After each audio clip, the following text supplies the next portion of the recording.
Hi viewers, this is Aarthi.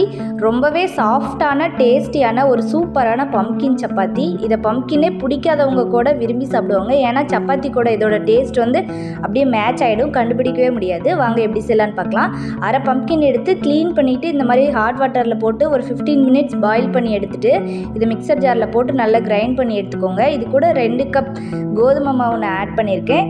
அது கூட கொஞ்சமாக எண்ணெய், கொஞ்சமாக சால்ட், கொஞ்சமாக பேக்கிங் சோடா ஆட் பண்ணி நல்லா இது வந்து சாஃப்டான கன்சிஸ்டன்சியில் நல்லா பிசைஞ்சு எடுத்துக்க போகிறோம்.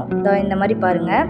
இன்னும் நல்லா ஒட்டாமல் வர மாதிரி பிசைஞ்சு எடுத்து அது மேலே ஒரு ஸ்பூன் எண்ணெய் விட்டு தடவி ஒரு 1/2 அன் ஹவர் அப்படியே ஊற விட்டுருங்க. அதுக்கப்புறம் நம்ம பரோட்டா செய்கிற மாதிரி தான் இதை வந்து ரோல் பண்ணி இப்போ தேய்க்க போகிறோம். ரோல் பண்ணி கொஞ்சமாக மாவு தூவி இதை தேய்ச்சிட்டு நல்லா தவாவில் போட்டு முன்னாடியும் பின்னாடியும் பெரட்டி எடுத்துகிட்டு லாஸ்ட்டாக ஃபைனலாக இதில் எண்ணெய் தடவி வச்சிங்கன்னா ரொம்ப நேரத்துக்கு சாஃப்டாக இருக்கும். சூப்பரான சப்பாத்தி.